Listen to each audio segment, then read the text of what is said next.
Welcome to CAB University, the video training series of the SRS Citizens Advisory Board.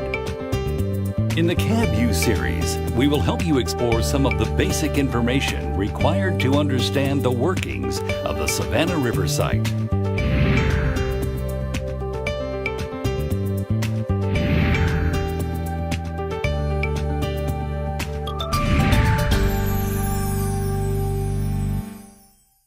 The Savannah River Site's Citizens Advisory Board sets a work plan each year outlining the programs and projects the members will focus their efforts on.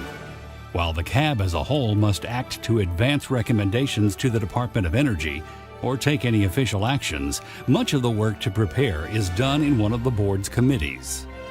This video will focus on the work of the Strategic and Legacy Management Committee, its purpose, goals, and responsibilities.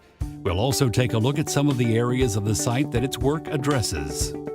Key areas of interest for the committee's work are the budget process, from the federal level down to the site level, future land use, and national environmental policy. First, let's look where everything that happens at the Savannah River site begins: the federal budget. The federal budget is a very complex creature. Before a dollar makes its way to fund a program or project at SRS, it's spent at least 2 years in the planning and decision-making process, proceeding from DOE to the White House to Congress. SRS receives its funding through the Office of Environmental Management, or EM.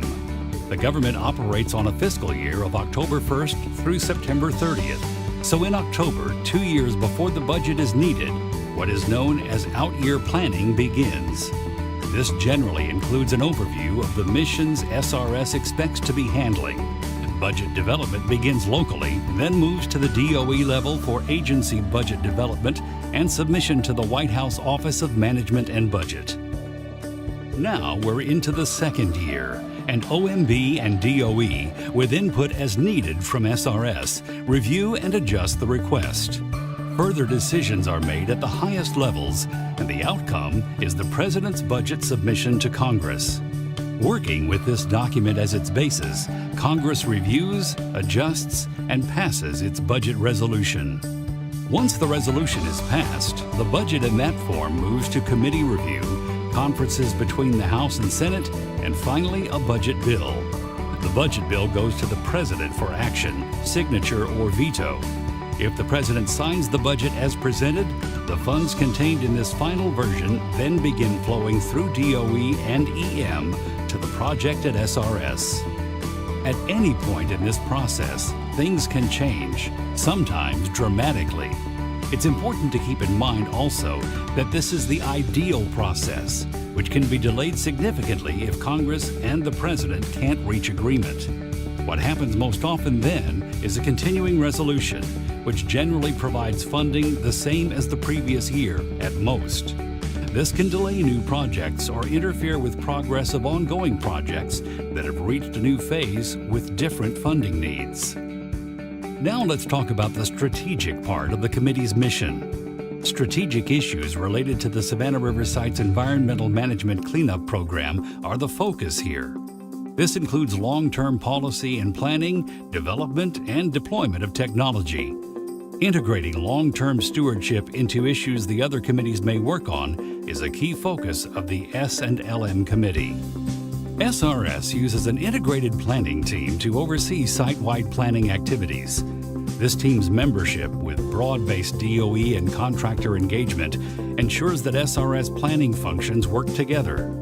By bringing these different interests into the planning process from the start, essential infrastructure, facilities, land, and natural and cultural resources are kept in the picture.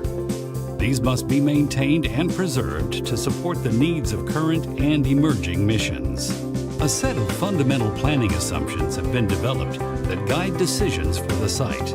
SRS will maintain its current physical boundary under the ownership of the federal government in perpetuity, except where lease or transfer to private or public entities, in accordance with applicable laws and regulations, aligns with DOE objectives and enhances economic development in the surrounding region.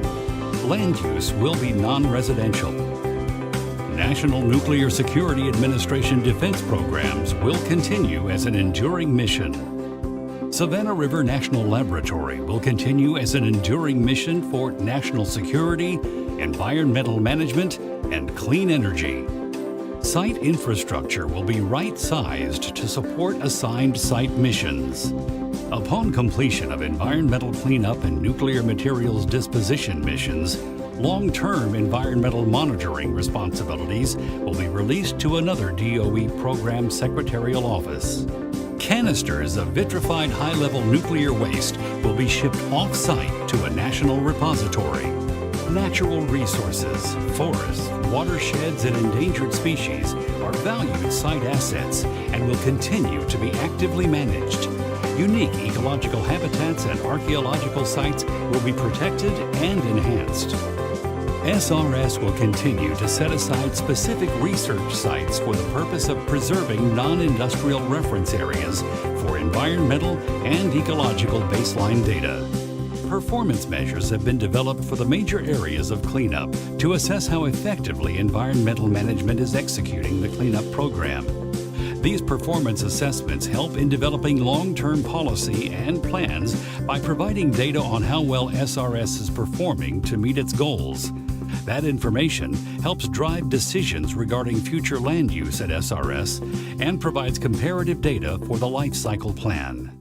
Historical preservation is also important at SRS. The goal of the SRS Cold War Historic Preservation Program is to preserve and collect the historic fabric and the history of the Savannah River site. The National Historic Preservation Act of 1966 requires SRS to care for resources more than 50 years old. The site's historic preservation program makes sure that repair and renovation of older buildings is sensitive to historic integrity. The program also collects artifacts from facilities that are torn down or renovated.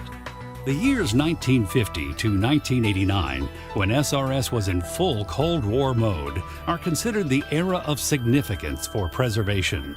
Key themes of the collection include historical people and events, the history of technology on and off-site, and the social history of the men and women who worked at the Savannah River plant.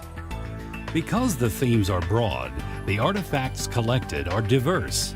They range from small campaign buttons worn by engineers from the Manhattan Project who transferred to SRP, to control panels used to operate a test reactor. The collection includes mock-up reactor elements used for training and a collection of gauges used by Tritium area employees to perform quality assurance checks. History before the Savannah River plant was built is also important, and that's the job of the Savannah River Archaeological Research Program. A division of the University of South Carolina, the archaeological program researches historical preservation and archaeological artifacts from thousands of years ago until the formation of the site. Thank you for watching this informational video about SRS's strategic and legacy management. Please complete the upcoming survey to test your knowledge about the material covered in this video. If you would like to read additional material about projects within this video, please check out the public fact sheets at this address.